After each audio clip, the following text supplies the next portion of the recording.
দর্শক, অন্তর্বর্তী সরকার মার্কিন যুক্তরাষ্ট্রের সাথে যে চুক্তিটি করেছে সেখানে সবাই ভেবেছিল যে শুল্ক, আমদানি রপ্তানি বিষয়টি এর মধ্যেই সীমাবদ্ধ থাকবে, কিন্তু শেষ পর্যন্ত দেখা গেল যে বাংলাদেশের যে সামরিক, প্রযুক্তিগত, এমনকি বাণিজ্য অংশীদার সব কিছু বেছে নেওয়ার যে স্বাধীনতা সেটি খর্ব হচ্ছে এই চুক্তিতে, এবং প্রচণ্ড সমালোচনার মুখে পড়েছে অন্তর্বর্তী সরকার। তারা খুব তড়িঘড়ি করে শেষ মুহূর্তে এটি করে গেছে। সেখানে আবার হাড়ি ভেঙেছে বর্তমান পররাষ্ট্রমন্ত্রী, যিনি আগের সরকারেরও উপদেষ্টা ছিলেন। তিনি বলছেন যে আসলে এটি বিএনপি, জামাতে ইসলাম সবার সম্মতিতেই করা হয়েছে। এই বিষয়ে স্টুডিওতে কথা বলবেন আমার সঙ্গে আমাদের সিনিয়র নিউজ এডিটর জনাব মনির হোসেন লিটন।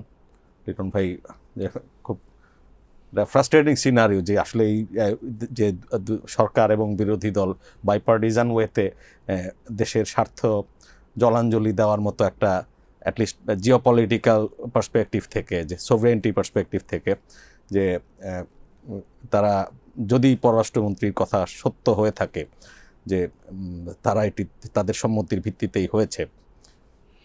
ধন্যবাদ আপনাকে। ওই আপনার শেষ বাক্যটি দিয়েই শুরু করি যে যদি পররাষ্ট্রমন্ত্রীর কথা সত্যি হয়ে থাকে। আমাদের রিপোর্টটি যে এটি এক ধরনের বিশ্লেষণ, একই সাথে রিপোর্টও বলা চলে। কারণ হচ্ছে যে আজ সাংবাদিকগণ বিএনপির যে স্থায়ী কমিটির সদস্য ডক্টর মঈন খান, যিনি আমরা অতীতে দেখেছি যে বিএনপির সাথে বিদেশি প্রতিনিধিদের সাথে যখন আলোচনা হয়, কূটনৈতিক পর্যায়ে হোক বা উন্নয়ন সংস্থার সাথেই হোক, ডক্টর মঈন খান অন্যতম একজন সদস্য যিনি সবসময় থাকতেন। তো ওনাকে জিজ্ঞেস করা হয়েছিল যে আসলেই পররাষ্ট্রমন্ত্রী যে কথাটি বলেছেন যে এই চুক্তিটি করার আগে বিএনপিকে জানানো হয়েছিল সেটি সঠিক কিনা। উনি এর কোনো উত্তরই দেননি। উনি বরং আজ যে মার্কিন যুক্তরাষ্ট্রের কর্মকর্তার সাথে বৈঠক হয়েছে সেগুলি নিয়ে কথাবার্তা বলেছেন। অর্থাৎ মৌনতা সম্মতির লক্ষণ বলে যে বাংলায় প্রবাদটি আছে সেটি উনি প্রমাণ করেছেন। অর্থাৎ খলিলুর রহমান সত্য কথাটি বলেছেন, এখানে আর কোনো যদি নেই। অন্যদিকে জামাতে ইসলামী, তাদেরও যে তাদের নায়েবে আমির সৈয়দ আবদুল্লাহ মোহাম্মদ তাহের, তাকেও একই রকমের কথা বলা হলে, প্রশ্ন করা হলে তিনিও কিন্তু সরাসরি আগে জামাতে ইসলামীকে জানানো হয়েছিল কি হয়নি এ নিয়ে কোনো কথা বলেননি। তিনি আবার এক ধাপ আগ বাড়িয়ে বলেছেন যে এই চুক্তিতে কিছু ইতিবাচক দিক আছে।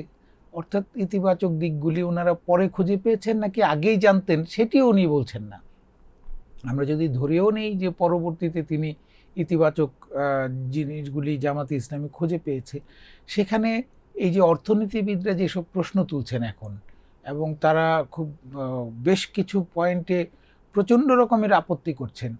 সেন্টার ফর পলিসি ডায়ালগ বলেছে যে এই চুক্তিটি প্রতিষ্ঠানের নাম রিভিউ করা উচিত ইমিডিয়েটলি। হ্যাঁ, তো সেখানে তারা ইতিবাচক দিক দেখছে।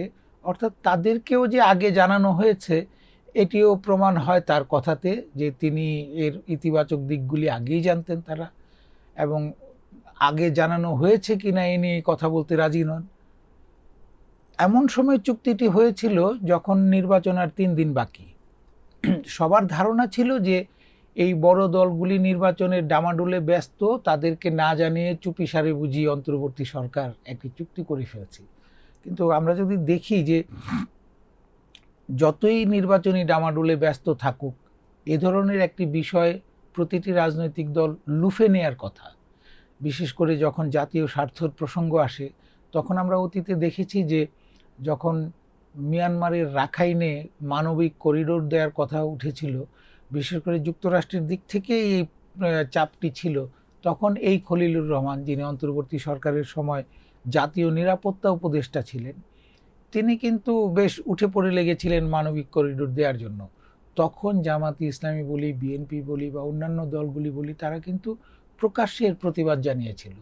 বিএনপির চেয়ারম্যান তারেক রহমান, যিনি তখন ভারপ্রাপ্ত চেয়ারম্যান ছিলেন, তিনি তখন বলেছিলেন যে এই ধরনের সিদ্ধান্ত জাতীয় সংসদে আলোচনা করে নিতে হবে। অর্থাৎ এই সিদ্ধান্ত জনগণ নেবে, অন্তর্বর্তী সরকার এই সিদ্ধান্ত নিতে পারে না। কিন্তু বাণিজ্য চুক্তিটি যখন হলো তখন কিন্তু আর বিএনপি কোনো কথা বলল না, জামাতে ইসলামীও কথা বলল না। জাতীয় সংসদে বলা উচিত, এই চুক্তি নিয়ে কথা বলা উচিত, এই কথাটিও বলছে না। আমরা দেখেছি যে জুলাই সনদের সময়, যখন জুলাই সনদ নিয়ে সংস্কার নিয়ে আলোচনা চলে, তখন বেশ কিছু প্রস্তাবের মধ্যে এমন একটি প্রস্তাব ছিল যে রাষ্ট্রীয় যে চুক্তিগুলি অন্য দেশের সাথে বাংলাদেশের যে চুক্তি হবে সেগুলি সব জাতীয় সংসদে উপস্থাপন করা দরকার।